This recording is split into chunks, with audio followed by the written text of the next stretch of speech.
High friends Manjushree home cook channel থেকে সবাইকে স্বাগত জানিয়ে আজকে আমি আবারও একটা রেসিপি নিয়ে চলে এলাম যা হলো ভেটকি মাছের ঝোল। আলু দিয়ে খুব হালকা পাতলা কম মশলায় ভেটকি মাছের ঝোল কিভাবে তৈরি করলাম আপনারা একটা লাইক দিয়ে ফুল ওয়াচ করে দেখতে থাকুন। এখানে আমি 4 পিস মাছ নিয়েছি, নিয়ে হাফ চামচ হলুদ আর হাফ চামচ লবণ দিয়ে ভালো করে হাত দিয়ে ঘষে ঘষে আমি লবণ হলুদটা মাখিয়ে নিব।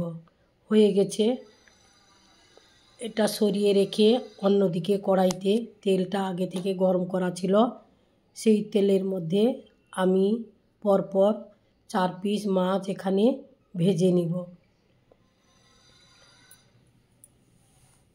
ভেটকি মাছের ঝোল তৈরি করার জন্য এখানে একেবারে কম মশলা নিয়েছি, আপনারা দেখলে পুরোটাই বুঝতে পারবেন। তাহলে মাছটা উল্টে পাল্টে আমার ভাজা হয়ে গেছে, এক সাইডটা হয়ে গেছিলো, অন্য সাইডটা উল্টিয়ে দিয়ে মাছগুলো আমার ভাজা হয়ে গেছে। এবার কড়াই থেকে আমি তুলে নিলাম। ওই কড়াইতে যতটা তেল ছিল ওই তেলের মধ্যে অল্প এখানে দিলাম গোটা গরম মশলা সঙ্গে কালো জিরে দিয়ে ফোড়নটা একটু ভাজা ভাজা করে নিলাম। তারপর এখানে একটা বড় সাইজের পেঁয়াজ কুচি দিয়ে দিলাম। পেঁয়াজটাকে একটু ভেজে নিয়ে তারপর এখানে দিব থেতো করা রসুন।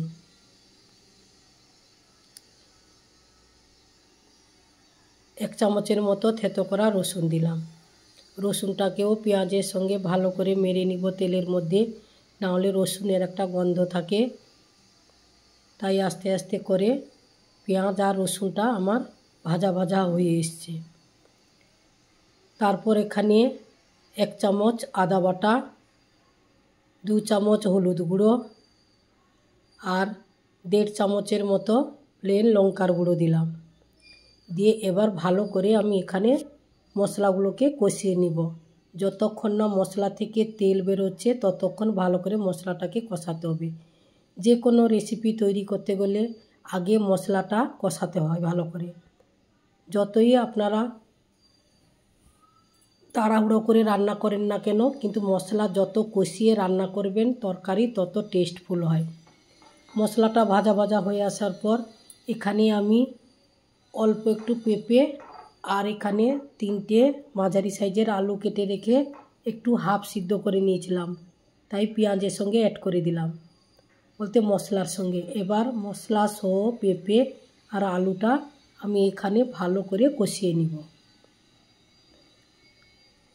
তার সঙ্গে দিলাম এখানে হাফ চামচ লবণ। লবণটাকে দিয়েও আবারও আমি কিছুক্ষণ ভালো করে কষিয়ে নিব। যেসব বন্ধুরা এখনও চ্যানেলটিকে সাবস্ক্রাইব করেননি আপনারা অবশ্যই চ্যানেলটিকে সাবস্ক্রাইব করে পাশে থাকা বেল আইকনটি প্রেস করে দিবেন, তাহলে আগে আপনাদের কাছে নোটিফিকেশান পৌঁছে যাবে। তাহলে আমার ভিডিও ছাড়ার সঙ্গে সঙ্গে আপনাদের দেখতেও সুবিধা হবে। তাহলে চলুন বন্ধুরা রেসিপিতে ফেরা যাক। কষানোর পর এখানে জল দিয়ে দিয়েছি। জলটা দেওয়ার পর এইভাবে ফুটে এসছে আলু পেঁপে মশলা সহ জলটা। এবার কিছুক্ষণ ফুটিয়ে নিতে হবে, তারপর মাছটা অ্যাড করব। এবার ভেজে রাখা মাছটা দিয়ে দিলাম। একেবারে কম মশলায় হালকা পাতলা মাছের ঝোল। তাহলে দেখুন বন্ধুরা এবার তরকারিটা ফুটে এসছে, মাছটাও দিয়ে দিয়েছি। এবার কিছুক্ষণ অপেক্ষা করতে হবে মাছটা ফুটে আসা পর্যন্ত। তাহলে চলুন বন্ধুরা, আমার রেসিপিটা যদি আপনাদের ভালো লাগে তাহলে আপনারা অবশ্যই একটা কমেন্ট বক্সে কমেন্ট করবেন আজকের রেসিপিটা আপনাদের কেমন লেগেছে। মাছ সহ আলুটা ফুটে এসছে। এবার কিছুক্ষণ আমি গ্যাসটা অফ করে দিব। অফ করে দেওয়ার পর দেখাবো আপনাদেরকে কেমনভাবে রেসিপিটা পুরো পারফেক্টভাবে তৈরি হয়ে গেছে।